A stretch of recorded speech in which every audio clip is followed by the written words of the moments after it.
नमस्कार दोस्तों, मैं हूं अमित और आप सभी लोगों का एक बार फिर से अमित जीएस सेंटर में बहुत बहुत स्वागत है। दोस्तों, आज के इस वीडियो में हम लोग एनसीएल के प्रीवियस ईयर क्वेश्चन पेपर को सॉल्व करने वाले हैं। ठीक है, यानी कि हम यहाँ पे देखने वाले हैं कि प्रीवियस ईयर में किस टाइप के प्रश्न पूछे गए थे और किस लेवल के प्रश्न पूछे गए थे, ताकि हम लोग अच्छे से अपनी तैयारी को एक सही दिशा निर्देशन में कर सकें। एक यहाँ से इस पेपर को देखने के बाद आपको एक गाइडेंस मिल सके कि आपको किस तरीके से पढ़ना है, क्या पढ़ना है और क्या नहीं पढ़ना है। ठीक है, तो यहाँ पर इस वीडियो में आप लोग शुरू से अंत तक बने रहिएगा। चैनल पे अगर पहली बार है तो चैनल को सब्सक्राइब कर लीजिएगा, नोटिफिकेशन बेल को भी प्रेस कर लीजिएगा, ताकि एनसीएल की तैयारी आप लोग अच्छे से कर सकें, एनसीएल भर्ती की तैयारी आप लोग अच्छे से कर सकें। ठीक है, तो दोस्तों, अगर आप लोग एनसीएल HEMM ऑपरेटर की तैयारी करना चाहते हैं, वो भी बिल्कुल फ्री में, तो आप लोग इस चैनल को बिल्कुल सब्सक्राइब कर लीजिएगा, नोटिफिकेशन बेल को भी प्रेस कर दीजिएगा, ताकि आने वाले हर एक वीडियोज़ का नोटिफिकेशन आप तक पहुंचता रहे। तो चलिए शुरू करते हैं आज के इस प्रीवियस ईयर क्वेश्चन पेपर को। पहला प्रश्न देखते हैं। यहाँ पर पहला प्रश्न है, एक ईंधन के मूल घटक हैं। देखिए, ये क्वेश्चन आया था पिछली बार। एक ईंधन के मूल घटक हैं, तो क्या है एक ईंधन के मूल घटक? तो दोस्तों, कार्बन और हाइड्रोजन होते हैं। ठीक है, एक ईंधन जो कि जैसे कि आप लोग या तो पेट्रोल देखिए या डीजल देखिए या केरोसिन ऑयल देखिए, कोई भी ईंधन है तो उसमें हाइड्रोजन और कार्बन जो है वो मूल घटक होते हैं। तो यहाँ पे आंसर नंबर ए जो है, ऑप्शन नंबर ए जो है यहाँ पे करेक्ट हो जाएगा। ठीक है, चलिए अगला प्रश्न देखते हैं। ओपेक यानी कि पेट्रोलियम निर्यातक देशों का संगठन का मुख्यालय कहाँ स्थित है? ठीक है, तो कहाँ स्थित है दोस्तों? तो इसका मुख्यालय जो है वियना में स्थित है। ऑप्शन नंबर ए जो है यहाँ पे करेक्ट है। चलिए अगला प्रश्न देखते हैं। जलवायु दर्शाता है, जलवायु क्या दर्शाता है? किसी दिए गए क्षेत्र के लिए दीर्घकालिक औसत मौसम और उसकी सांख्यिकी भिन्नता। एक साल में औसत मौसम, यह वर्षण में हुए बदलाव की मात्रा को दर्शाता है, या उपरोक्त में से कोई नहीं। तो इसका करेक्ट आंसर क्या होगा दोस्तों? तो करेक्ट आंसर है ऑप्शन नंबर ए, यह किसी दिए गए क्षेत्र के लिए दीर्घकालिक औसत मौसम और उसकी सांख्यिकी को दर्शाता है। ऑप्शन नंबर ए यहाँ पे करेक्ट है। अगला प्रश्न है, बैंकिंग सेवाओं से अधिक लोगों को जोड़ने के लिए भारत सरकार द्वारा कौन सी योजना शुरू की गई? तो कौन सी योजना शुरू की गई है दोस्तों? यहाँ पे ऑप्शन नंबर ए जो है वो करेक्ट हो जाएगा। ठीक है, PM जनधन योजना। ठीक है, बहुत सारे लोगों का खाता भी खुला होगा इसमें। अगला प्रश्न है, अत्यधिक संक्रामक कोविड-19 पर जियो टैग्ड डेटा एकत्र करने के लिए भारत सरकार ने कौन सा ऐप लॉन्च किया है? तो कौन सा ऐप लॉन्च किया है? ये उस समय का करंट अफेयर का क्वेश्चन था दोस्तों। तो यहाँ पे ऑप्शन नंबर बी जो है वो करेक्ट है, सहयोग ऐप। ठीक है, अगला प्रश्न है, संयुक्त राष्ट्र संघ के जलवायु शिखर सम्मेलन 2019 को निम्नलिखित में से किस विषय पर आयोजित किया गया? Climate action summit 2019, a race we can win, a race we must win. Climate action summit 2019, a collectively responsibility and sustainability. C है climate action summit 2019, stop bad breathing and let others live. कोई नहीं। तो इसका सही answer क्या होगा दोस्तों? तो यहाँ पर इसका सही आंसर है option number A, climate action summit 2019, a race we can win, a race we must win. ठीक है, तो उस समय का ये करंट अफेयर का क्वेश्चन था। अब यहाँ पे अगला प्रश्न है, ये स्टैटिक का है। स्वर्गीय लाल बहादुर शास्त्री जी ने भारत की सेवा की है, किस किस रूप में सेवा की है? यहाँ पे ऑप्शन है, केंद्रीय गृह मंत्री के पद पर, केंद्रीय रेल मंत्री के पद पर, भारत के प्रधानमंत्री के पद पर। उपरोक्त सभी सही है। तो यहाँ पे सही आंसर जो है वो है स्वर्गीय लाल बहादुर शास्त्री जी ने जो भारत की सेवा की है, केंद्रीय गृह मंत्री के पद पर भी किया है, केंद्रीय रेल मंत्री के पद पर भी किया है, भारत के प्रधानमंत्री के पद पर भी किया है। तो ऑप्शन नंबर डी जो है यहाँ पे करेक्ट आंसर है। अगला प्रश्न है, निम्नलिखित में से किस कण को कण प्रदूषक कहा जाता है? तो कण प्रदूषक जो होता है कहा जाता है फ्लाई ऐश को। ऑप्शन नंबर सी जो है यहाँ पे करेक्ट आंसर है। अगला प्रश्न है, वायु गुणवत्ता सूचकांक के बारे में निम्नलिखित में से कौन सा कथन सही है? कौन सा कथन सही है दोस्तों? यहाँ पर वायु गुणवत्ता सूचकांक के बारे में ऑप्शन नंबर ए जो है यह हवा के रंग को इंगित करता है, यह आपके क्षेत्र में ओजोन के स्तर को पूर्वानुमान करता है, यह ध्वनि और ध्वनि प्रदूषण की तीव्रता को निर्धारित करता है, यह वायु प्रदूषण का अनुमान लगाता है जिससे मुख्य रूप से हवा में सल्फर की मात्रा हो। तो यहाँ पर ऑप्शन नंबर बी जो है वो करेक्ट हो जाएगा। आपके क्षेत्र में ओजोन के यहाँ पे ओजोन के स्तर का पूर्वानुमान नहीं करता है, ये क्या करता है, ये वायु प्रदूषण का अनुमान लगाता है। ऑप्शन नंबर डी जो है करेक्ट आंसर है। अगला प्रश्न है, निम्नलिखित में से किस गैस को ग्रीन हाउस गैस कहा जाता है। यहाँ पे ऑप्शन नंबर ए जो है वो ए और सी जो है, मीथेन और कार्बन डाइऑक्साइड गैस जो है, ये दोनों ही क्या कहलाते हैं, ग्रीन हाउस गैस कहलाते हैं। ऑप्शन नंबर डी यहाँ पे करेक्ट हो जाएगा। ठीक है, मीथेन और कार्बन डाइऑक्साइड गैस। अगला प्रश्न, ई कैम फेस्ट नाम की प्रदर्शनी किस केंद्रीय मंत्रालय द्वारा आयोजित की जाती है। ठीक है, ई कैम फेस्ट नाम की प्रदर्शनी किस केंद्रीय मंत्रालय द्वारा आयोजित की जाती है। तो इसका करेक्ट आंसर दोस्तों सामाजिक न्याय और अधिकारिता मंत्रालय। ऑप्शन नंबर बी जो है यहाँ पे करेक्ट आंसर है। अगले प्रश्न की तरफ बढ़ते हैं। अगला प्रश्न है, पेट्रोलियम मंत्रालय के निर्देशानुसार 5 सरकारी तेल और प्राकृतिक गैस सार्वजनिक उपक्रम किस निधि में वित्तीय योगदान देंगे। तो ये भी उस समय का करंट अफेयर का क्वेश्चन था दोस्तों। तो यहाँ पे जो ऑप्शन है वो है बी ऑप्शन, अंतर्राष्ट्रीय सौर अलायंस कॉर्प्स फंड।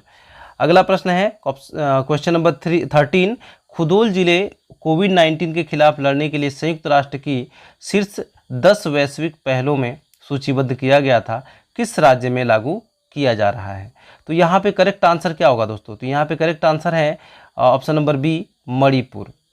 अगला प्रश्न है, society of Indian automobile manufacturers SIAM के नए अध्यक्ष के रूप में किसे नियुक्त किया गया है।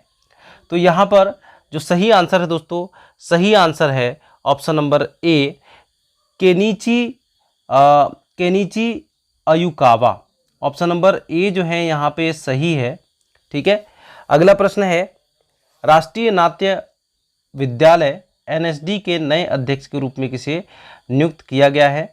तो यहाँ पे ऑप्शन नंबर ए जो था उस समय वर्तमान में सही था। ठीक है, राष्ट्रीय नाट्य अकेडमी में अकेडमी के नए अध्यक्ष के रूप में परेश रावल को उस समय चुना गया था। ठीक है, उस समय का ये करंट अफेयर का क्वेश्चन है। अगला प्रश्न है, पूर्व प्रधानमंत्री स्वर्गीय लाल बहादुर शास्त्री जी का निधन ताशकंद में हुआ था, वर्तमान में यह कहाँ स्थित है। तो दोस्तों ये वर्तमान में कहाँ पर स्थित है, ऑप्शन नंबर सी जो है वो करेक्ट है, उज्बेकिस्तान में स्थित है। अगला प्रश्न, हाल ही में लॉन्च भुवन पंचायत वेब पोर्टल का नया संस्करण 3.0 किस संगठन की तकनीक का उपयोग करता है। ऑप्शन नंबर ए है भारतीय अंतरिक्ष अनुसंधान संगठन, रक्षा अनुसंधान संगठन और विकास संगठन, Hindustan aeronautics limited, Bharat electronics limited. सही आंसर है ऑप्शन नंबर ए, भारतीय अंतरिक्ष अनुसंधान संस्थान, इसरो जिसको बोलते हैं।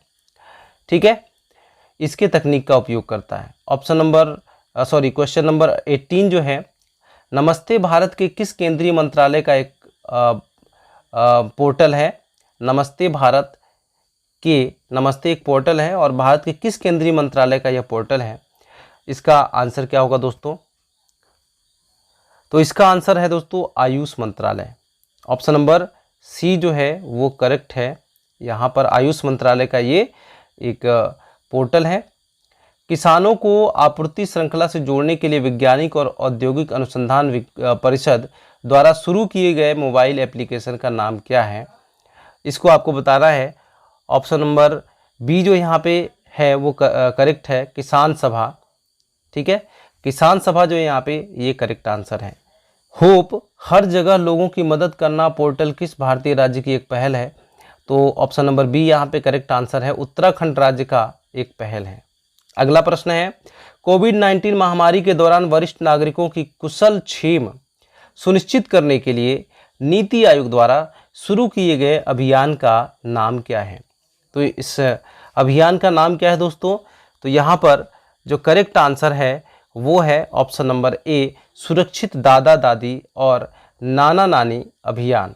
ठीक है, ऑप्शन नंबर ए जो है यहाँ पे करेक्ट हो जाएगा। अगला प्रश्न है, पीएम स्ट्रीट वेंडर के आत्मनिर्भर निधि के लिए कार्यान्वयन एजेंसी के रूप में किस संस्थान को चुना गया। बताइए इसका राइट आंसर क्या होगा।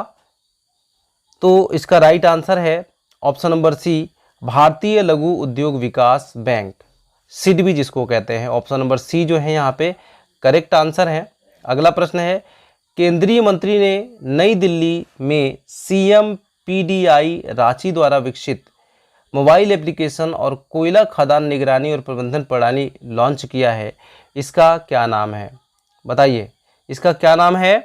तो इसका नाम जो है वो है खनन प्रहरी। ऑप्शन नंबर बी जो है वो करेक्ट आंसर है, खनन प्रहरी।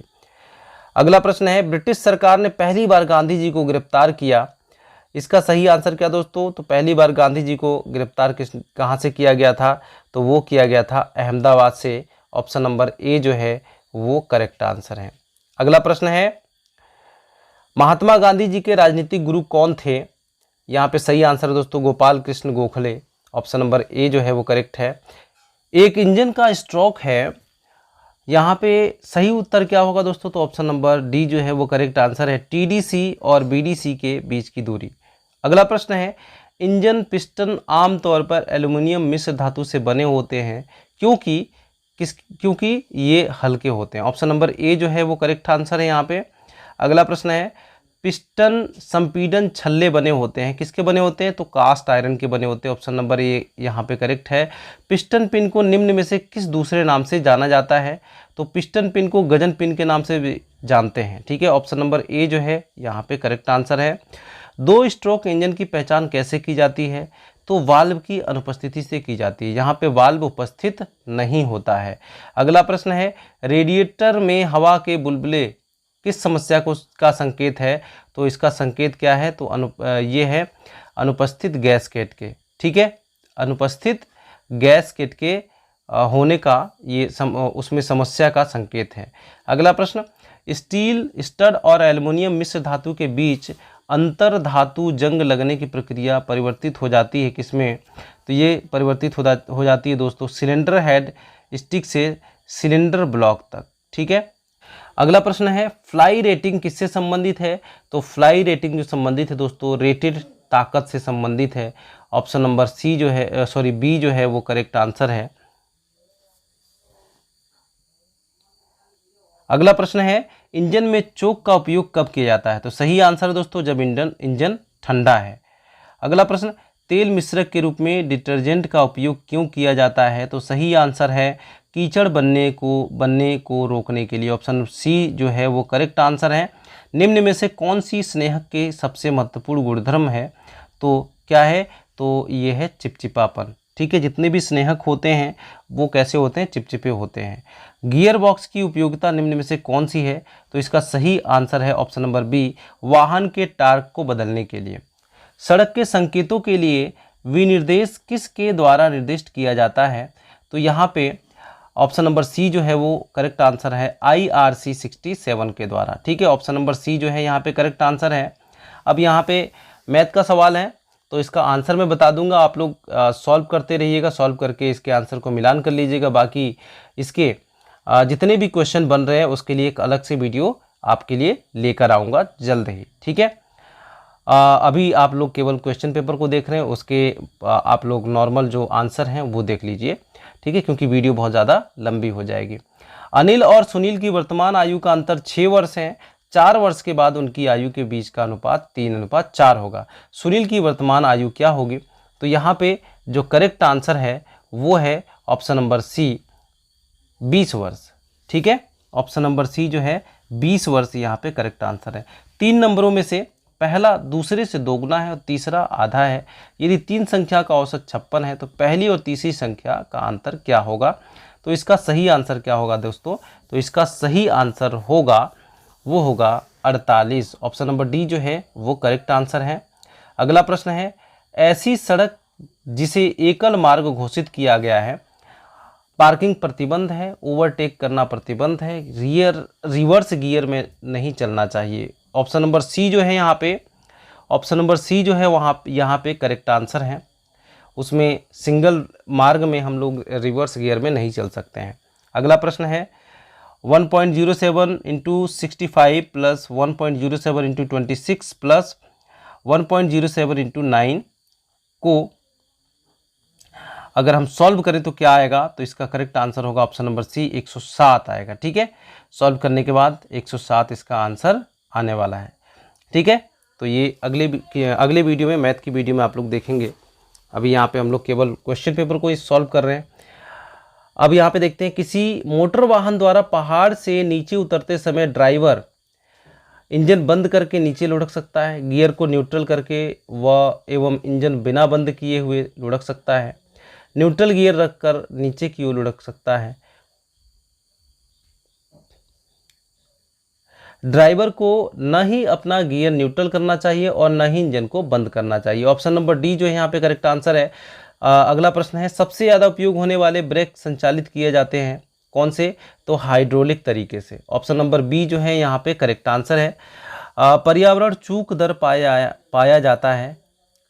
ऑप्शन नंबर सी जो है यहाँ पे करेक्ट आंसर है, 6.5 डिग्री सेल्सियस प्रति किलोमीटर। अगला प्रश्न है, निम्न में से क्या यदि श्वसन के दौरान या श्वसन के तौर पर अंदर लिया जाए तो रक्त हीमोग्लोबिन से ऑक्सीजन की अपेक्षा तेज़ी से घुलता है। तो यहाँ पे दोस्तों करेक्ट आंसर जो है वो है कार्बन मोनोऑक्साइड जो है ऑक्सीजन की अपेक्षा हीमोग्लोबिन के साथ में बहुत तेज़ी से रिएक्शन करता है।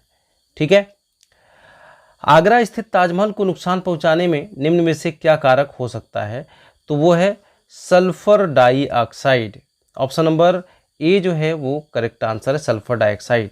वर्ष 2020 संयुक्त राष्ट्र संघ के स्थापना की कौन से वर्षगांठ के लिए रूप में मनाया गया। ये करंट अफेयर का क्वेश्चन है। इसका करेक्ट आंसर है 75वीं। ठीक है, अगला प्रश्न है, कोविड-19 को ध्यान में रखते हुए राष्ट्रीय विज्ञान एवं प्रौद्योगिकी संचार हेतु राष्ट्रीय परिषद द्वारा स्वास्थ्य एवं जोखिम संसूचना विषय पर प्रारंभ किए गए कार्यक्रम का क्या नाम है। तो इसका क्या नाम है दोस्तों, तो इसका सही नाम है यस, ऑप्शन नंबर बी जो है यहाँ पे करेक्ट आंसर है। अगला प्रश्न है, आयुष कवच कोविड को आयुष मंत्रालय द्वारा विकसित एक ऐप है।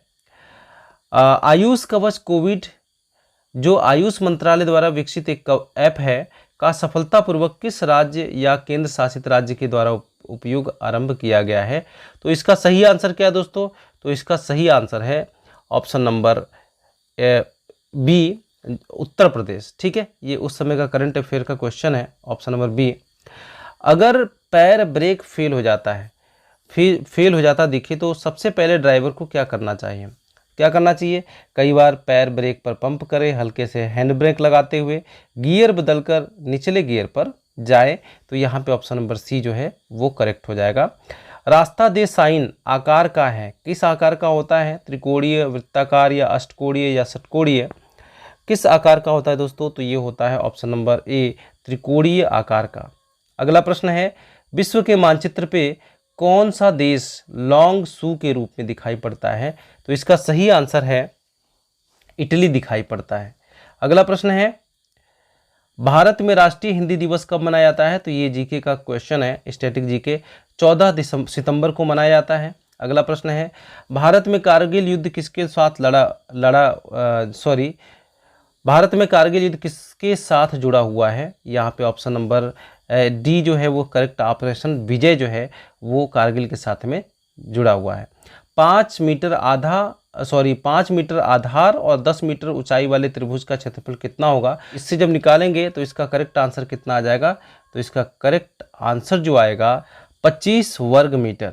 ठीक है, कितना आएगा, 25 वर्ग मीटर। ऑप्शन सी जो यहाँ पे करेक्ट आंसर हो जाएगा। एक दुकानदार ने 2500 रुपये में से किसी वस्तु को बेचा। यदि वस्तु की लागत मूल्य 2000 है तो लाभ प्रतिशत ज्ञात कीजिए। तो लाभ कितना हो गया, 500 रुपये का लाभ हुआ। ठीक है, 2000 का बेचने पे। तो इसका मतलब क्या है कि जो 500 रुपये लाभ हुआ है, कितना परसेंट है 2000 का, तो वो दोस्तों कितना है 2000 का कितना परसेंट बनेगा, तो वो बनेगा आपका 25%। ठीक है, यहाँ पे ऑप्शन नंबर बी जो है करेक्ट हो जाएगा। 280 का 280 जो है किसका 35% है, तो किसका 35% है, करेक्ट आंसर है ऑप्शन नंबर सी का। जब 35% निकालेंगे उस संख्या का माना वो संख्या क्या है, x है, और उसका 35% मतलब 35/100 और बराबर में क्या हो जाएगा, यहाँ पर कितना हो जाएगा 280। अब इसको सॉल्व करेंगे तो यहाँ पे 28,000 हो जाएगा, बट्टे में 25 चला जाएगा। अब भाग करेंगे तो 800 आ जाएगा। ठीक है, चलिए अगला प्रश्न है, स्थिर पानी में एक नाव की गति 5 किलोमीटर प्रति घंटा है, यदि धारा के विरुद्ध नाव की गति 3 किलोमीटर घटा है तो धारा की गति क्या है? तो इसका सही आंसर क्या होगा? इसका सही आंसर आप लोग सॉल्व करके ही बताइएगा। इसका सही आंसर है 2 किलोमीटर प्रति घंटा। ऑप्शन नंबर बी जो है वो सही है। राम और श्याम की आयु में 16 वर्ष का अंतर है। राम और श्याम की आयु में 16 वर्ष का अंतर है। 6 वर्ष पहले राम की उम्र श्याम से 3 गुनी थी। वर्तमान में राम की आयु कितनी है? तो वर्तमान में राम की आयु कितनी होगी आपको बताना है। तो कितनी होगी यहाँ पे इसका राइट आंसर होगा, आप लोग जब सॉल्व करेंगे तो इसका आंसर आएगा 30। प्रथम 5 प्राकृतिक संख्याओं का औसत क्या है? तो प्रथम 5 प्राकृतिक संख्याओं का औसत है 3। ठीक है, कैसे होगा? तो प्राकृतिक संख्याएं कौन सी होती है? 1 से लेके 9 तक की जो संख्याएं होती हैं प्राकृतिक संख्याएं होती हैं, और उनमें से प्रथम 5 प्राकृतिक संख्याओं का योग कितना होता है? 15 होता है। 15 को आप लोग 5 से भाग करेंगे तो कितना आ जाएगा? 3 आ जाएगा। यदि एक संख्या के 1/4 का 1/3 15 है तो उस संख्या का 3/4 हिस्सा कितना होगा? ठीक है, तो इसका सही आंसर क्या होगा दोस्तों? इसका सही आंसर होगा ऑप्शन नंबर डी। ठीक है, 54 होगा। अगले प्रश्न की तरफ बढ़ते हैं। अगला प्रश्न है, साधारण ब्याज ज्ञात करें जब मूलधन 180 है, दर 3% है, समय 5 वर्ष है। तो इसका साधारण ब्याज कितना होगा? तो इसका साधारण ब्याज जो होगा वो होगा दोस्तों कितना? 27 रुपये। ऑप्शन नंबर ए जो है वो आपका करेक्ट हो जाएगा। अगला प्रश्न है, ऑटोमोबाइल फ्रेम द्वारा समर्थित भार है। वाहन यात्रियों का कार्गो भार का वजन, इंजन और ट्रांसमिशन से उत्पन्न टॉर्क, अचानक से होने वाली टक्कर, उल्लेखित सभी। तो इसका करेक्ट आंसर है दोस्तों ऑप्शन नंबर डी, उल्लेखित सभी। अगला प्रश्न है, पहिए के मध्य भाग को क्या कहा जाता है? तो पहिए के मध्य भाग को कहा जाता है हब। अगला प्रश्न है, इंजन द्वारा उत्पन्न की गई वास्तविक शक्ति को क्या कहा जाता है? तो उसके वास्तविक शक्ति को बोला जाता है ब्रेक शक्ति। ऑप्शन नंबर सी जो है यहाँ पर करेक्ट आंसर है, ब्रेक शक्ति कहा जाता है। अगला प्रश्न है, निम्न से कौन सी शक्ति हानि इंजन और ड्राइविंग व्हील के बीच की होने वाली शक्ति हानि है? तो इसका सही आंसर क्या होगा? तो इसका सही आंसर होगा दोस्तों उल्लेखित में से कोई नहीं। ठीक है, उल्लेखित में से कोई नहीं, ऑप्शन नंबर डी जो है यहाँ पे करेक्ट है। किसी वाहन की गति के विरुद्ध कार्य करने वाला बल है, क्या है दोस्तों? तो रोलिंग प्रतिरोध या ग्रेडियंट प्रतिरोध या पवन या वायु प्रतिरोध या सभी। तो ये सभी प्रतिरोध जो हैं वो किसी वाहन की गति के विरुद्ध कार्य करते हैं। रोलिंग प्रतिरोध निम्नलिखित कारकों में से किस पर निर्भर नहीं करता है? तो रोलिंग प्रतिरोध किस पर निर्भर नहीं करता है? तो प्रत्येक सड़क पहिए का अधिभार, ठीक है, या फिर ड्राइविंग व्हील की त्रिज्या। तो यहाँ पे ऑप्शन नंबर बी जो है वो करेक्ट हो जाएगा, ड्राइविंग व्हील की त्रिज्या पर निर्भर नहीं करता है। पवन या वायु प्रतिरोध निम्नलिखित कारकों में से किस पर निर्भर करता है? तो वाहन के आकार और बनावट पर, वायु के वेग पर, वाहन की गति पर, उल्लेखित सभी पर। तो ऑप्शन नंबर डी जो है यहाँ पे करेक्ट आंसर है, डी पर, यानी कि उल्लेखित सभी पर निर्भर करता है। अगला है, एक अश्वशक्ति लगभग कितने वाट के बराबर होता है? तो एक अश्वशक्ति लगभग 746 वाट के बराबर होता है। स्टीम इंजन निम्न में से किस श्रेणी में आता है? तो स्टीम इंजन जो है वो बाह्य दहन इंजन श्रेणी में आता है। अगला प्रश्न है, पेट्रोल इंजन की तुलना में डीजल इंजन का उपयोग करने का नुकसान क्या है? तो इसका नुकसान ये होगा कि इसको प्रारंभ करने में ज़्यादा कठिनाई होती है। ठीक है, ऑप्शन नंबर सी जो है वो करेक्ट होना चाहिए। तो इसका सही उत्तर होगा दोस्तों सभी उल्लेखित ऑप्शन नंबर डी जो है, क्योंकि उच्च भार से शक्ति अनुपात, उच्च रखरखाव लागत, प्रारंभ करने में ज़्यादा कठिनाई, और सभी उल्लेखित। ऑप्शन नंबर डी यहाँ पे करेक्ट आंसर है। इंजन सिलेंडर में दबाव वायुमंडलीय दबाव से कम होता है जब इंजन किस स्ट्रोक का प्रदर्शन कर रहा होता है? तो इसका सही आंसर क्या होगा दोस्तों? तो इसका सही आंसर है खिंचाव। ऑप्शन नंबर ए जो है वो करेक्ट आंसर है। नसीम अल बाहर भारत एवं निम्न में से किस देश के साथ एक द्विपक्षीय नौसैनिक अभ्यास है? तो इसका सही उत्तर है दोस्तों ओमान। ऑप्शन नंबर सी जो है यहाँ पे करेक्ट आंसर है। वर्ष 2020 में प्रत्येक माह के प्रथम दिन नो व्हीकल डे के तौर पे मनाने वाला राज्य निम्न में से कौन सा राज्य है? तो ऑप्शन नंबर डी जो है यहाँ पे करेक्ट आंसर है राजस्थान। चिल्का झील कहाँ स्थित है? तो ऑप्शन नंबर बी उड़ीसा में स्थित है। भारत किस तारीख से यूरो 6 उत्सर्जन अनुरूप ईंधन का उपयोग करने के लिए तैयार हुआ है? 1 अप्रैल 2020 को। अगला प्रश्न है, भारत की पहली व्यावसायिक बस जिसमें ईंधन के लिए लिक्विफाइड नेचुरल गैस का इस्तेमाल किया जाता है, किस राज्य से प्रारंभ किया गया है? तो ये केरल से प्रारंभ किया गया। ऑप्शन नंबर बी जो है करेक्ट है। भारत के किस राष्ट्रीय उद्यान में जानवरों के लिए देश की पहली संगरोध सुविधा स्थापित की गई है? तो इसका सही आंसर है दोस्तों जिम कॉर्बेट राष्ट्रीय उद्यान में। ऑप्शन नंबर ए जो है वो करेक्ट आंसर है। किस देश में दुनिया की सबसे ज़्यादा हाथियों की आबादी है? किस देश में? तो ये है दोस्तों बोत्सवाना में। अगला प्रश्न है, ह्यूमनॉइड रोबोट का नाम क्या है जिसे हाल ही में भारतीय अंतरिक्ष अनुसंधान संस्थान इसरो द्वारा अनावृत किया गया था? इसका सही उत्तर दोस्तों व्योममित्र।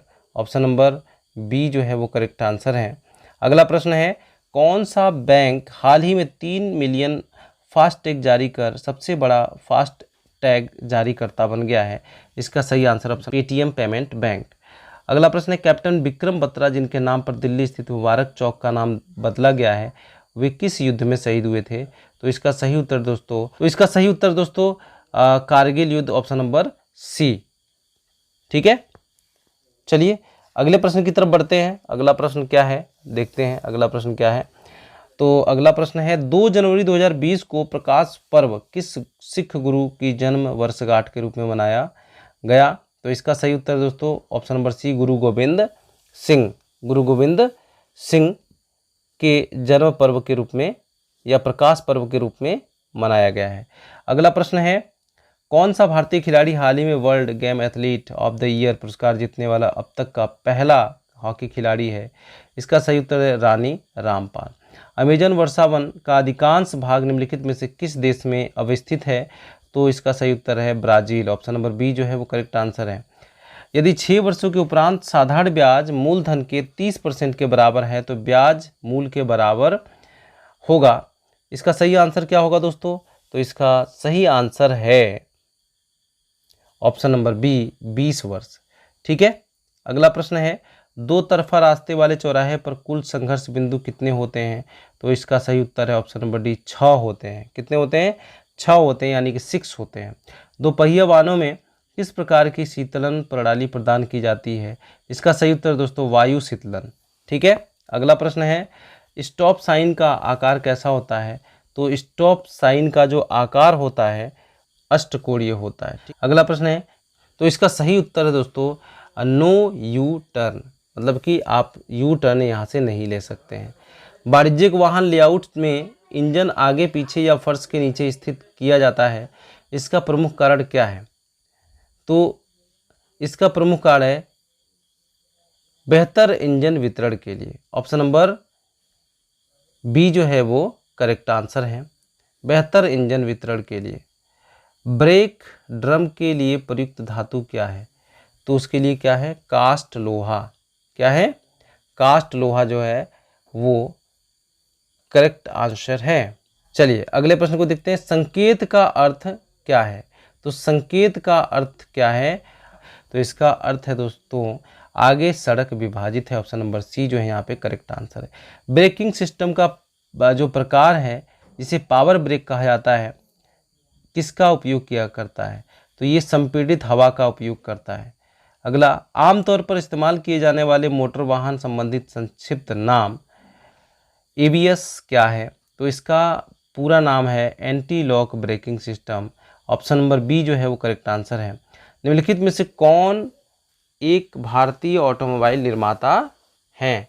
तो इनमें से ये सभी भारतीय ऑटोमोबाइल निर्माता हैं। ठीक है, आयसर्स भी है, चिंकारा भी है, ICML भी है। ठीक है, तो दोस्तों ये जो है ये वीडियो जो है आपका कंप्लीट हुआ। ये क्वेश्चन पेपर जो 100 नंबर का आता है और 100 क्वेश्चंस भी होते हैं, ये आपका पेपर जो है आपके सामने था। ठीक है। वीडियो पसंद आई हो, हमारी मेहनत पसंद आई हो तो इस वीडियो को लाइक करके हमें सब्सक्राइब जरूर कर लीजिएगा, दोस्तों में शेयर कर दीजिएगा। चलिए मिलते हैं अगले वीडियो में, तब तक के लिए बाय बाय, टेक केयर।